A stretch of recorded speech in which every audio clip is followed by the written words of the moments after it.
But there are so many yogas like Hatha Yoga, Kundalini Yoga, Raja Yoga. Can you enlighten us on that, please? You see, the word yoga has been bandied about so much and used and very frequently misused. So there are so many yogas. You can have yogas for golf lessons, and you can do all sorts of yogas in every field. No, I won't mention the name of this famous person writing stuff on yoga and golf. The thing is, so this word has been used, misused, and bandied about quite a lot. Let's tidy up. I think it's good for the audience to kind of suss out exactly what is yoga, what is meant by yoga, and if you like, what are the externals of yoga and what is the deeper aspect to yoga. Now you see, so many classes of yoga classes are run in the United Kingdom. Most church halls are now open, but there are some church halls where they will not allow yoga classes because this is called paganistic practices. You can't have stuff like that here in the church. This is horrible stuff. So there are some churches who would not allow yoga classes. But what are these yoga classes?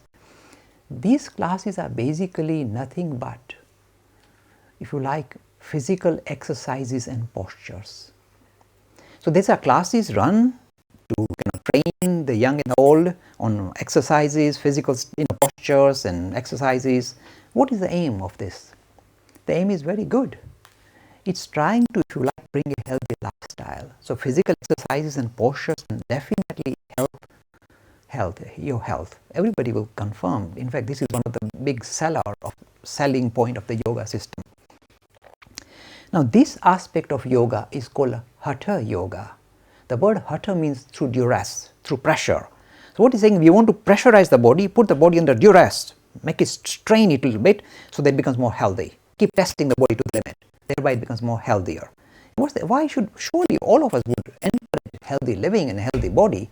So there is nothing wrong with healthy living and healthy body. So Hatha Yoga has its place in society, and as I said in my last conversation, majority of human beings only operate as thinking animals, nothing more, just thinking animals, clever animals. So they just want to have a good life. They want to eat, drink, and, if I can be rude, burp. This is the aim of life. Eat, drink, and burp. And they want to continue to keep burping away happily so that they need a healthy body so they can continue to eat and consume. So this is what majority of human beings aspire to, just a healthy living and a good life. Look, am I saying this is terrible, how dare they? This is human nature. Allow for it, allow it. So Hatha Yoga fulfills a function for the secular society where they just want a healthy lifestyle, a healthy body to live a nice long life. There is nothing wrong with this part. So it has got a place in society. Now, how does it link up with religion, and what is its link with religion? Here we discover the word for the first time. The first time this is like a nectar-like word called Raj Yoga. Raj means a royal. Yoga means to join up with. Now, so join up with who are we trying to join up with?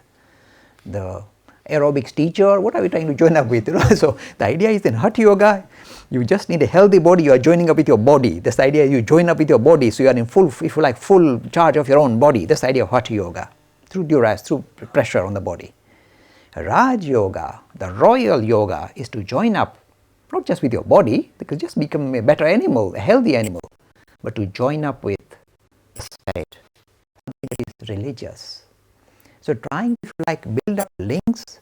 So if you if you are a theist, means believe in a God, you would say link up with God. So, but suppose you are non-theist like me, I don't like the idea of joining up with a God. I would rather think of the spirituality as linking with my essential nature, something which is different from my body and mind. I wish to discover that and link up with that. This is called Raj Yoga. Rediscovering your essential nature as something different from the body and mind, the spirit.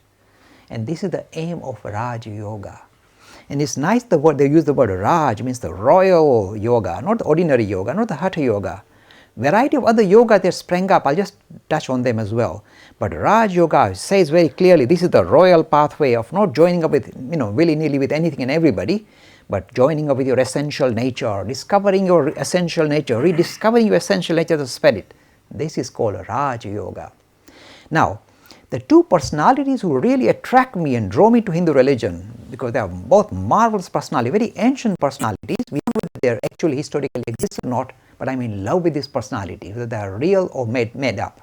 And the two personalities are, one is Kapila, the other is Patanjali.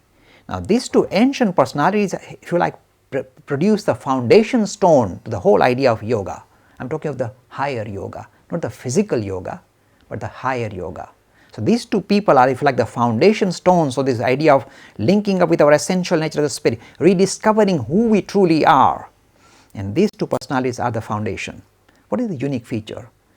It is with Kapil, the most ancient rishi, one of the most unique rishis of ancient India.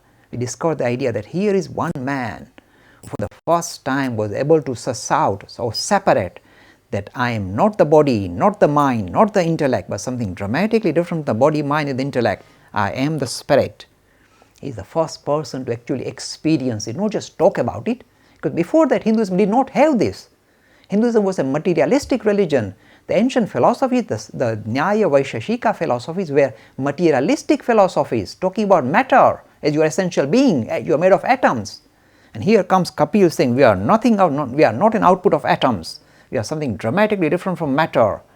And this thing is called, if you like, the word he uses Purush, but the idea is spirit. We are not the body, we are not the mind, we are not even the intellect. We are something dramatically different from the body, mind and the intellect, the spirit. It's not something to just talk about and intellectualize and argue about, it's something to experience firsthand. This is what Kapil did, the most one. He's laid the foundation stone to the whole idea of Raj Yoga. He is the founder. Then came Patanjali.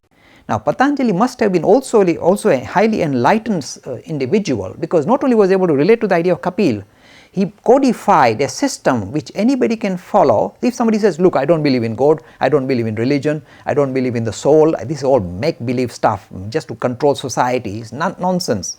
How would you convince him? The Hindu religion will throw this booklet, if you like, this teaching in his face and say, look, my friend, here is an experiment that we are giving you. Try it out on yourself. If after a few years of practice you don't succeed or don't even progress, then you can come and make your claims, and we will listen to you that this is nonsense. Try it. Try out this experiment we are putting in front of you to tell you that you want proof of God, you want to be sure about this idea of spirit and God and all this eternal soul. Try this experiment. We plug it to you. And the experiment doesn't even require you to believe in this and that. It is very much like an experiment you do in a physics laboratory. It's that kind of clinical. So this experiment was presented by Patanjali, and Patanjali Yoga Sutras are, if you like, the central feature of all the yogic systems in the Hindu tradition. All the other yogas, Sahaj Yoga, Laya Yoga, Kundalini Yoga, variety of variation, these are all variation on the same theme. But the foundation comes from Patanjali's Yoga Sutra, and that continues. You see, the thing is, the variation is in the method you would adopt in order to succeed. That's all a variation. And why should you allow for variation? Because we are different. And certain practices perhaps would appeal to us, would agree with our own temperament, and we could follow that. And some others perhaps would not agree with us, so that means it's not for us. So different proponents we hear of the Kundalini Yoga, or even the idea of Tantra, or the ideas of Sahaj Yoga or Laya Yoga, etc., variety of them somehow suited certain individuals, certain groups, so they followed that. But they're all satellites that came out of Patanjali Yoga Sutra. So always recognize Patanjali as a central feature. Every yoga system that Hindus kind of subscribe to have come out of Patanjali Yoga Sutra. And here is a marvelous experiment given to mankind, saying, you don't believe? Don't believe. Try this experiment. If you fail, then you can make your claim. But first, why don't you try it? See, this is lovely stuff. I mean, the similar stuff was seen in Tulsidas Ramayana. Tulsidas somewhere says, I think, that look, my friend, if you do two things in your life and if you don't discover God, then come and slap Tulsi on the face. The two things he said is this: always be established in truth, my friend. Just be truthful. Be established in truth. And second, he said, look at all women except your wife as sisters or mothers. Now with Ramakrishna came another one. Even look at your own wife. I won't go into that. But this is, if you like, the progression. So in the same way, Patanjali Yoga Sutra says, here is the experiment. Try it. If you don't succeed, you can make your claim. So this is, if you like, the heart of the Raj Yoga, rediscovering our essential nature as the spirit. And a very codified experiment with 8 limbs, Ashtanga, 8 limbs. Follow these 8 particular practices and you will hit the jackpot. Again, how can I be so sure about stuff like that? As I said, I draw my inspiration and authority from this major modern proponent called Vivekananda. And here is, if you like, somebody who has refreshed the idea of Raj Yoga suited to our own age, represented Raj Yoga not in ancient Sanskrit now, not the aphorism of Patanjali, but in modern English. And where did he do this? In the West, in USA. They've got this marvelous stuff represented to humanity. So when people phone me after our TV programs are over, I get a lot of calls. Sometimes from English people saying, we want to come and join your class. I said, don't come anywhere near me, stay away from me. But he said, I want to learn meditation. I said, okay, don't go sniffing here and there. Go to your local library and request, don't even buy, request the book Raj Yoga by Vivekananda. So once you get that book, study that, that will be your teacher. And if you just follow the prescription given in that book, you will hit the jackpot, my friend. I guarantee that to you. Look, I'm talking from experience. I guarantee you will hit the jackpot. Go for it. So this is, if you like, the throbbing heart of religion, experiential religion, religion to experience, not just believe in or intellectualize or argue about. But the majority of human beings are not interested in that. As I told you, they just want to have a good time here. So they are not very keen on this spirit. And what is this spirit? Normally it comes in bottles. And what is the other spirit? So they are nervous about this other spirit, and they are not very keen to even open that bottle, the new bottle, the real spirit one. So that bottle remains closed. But so be it.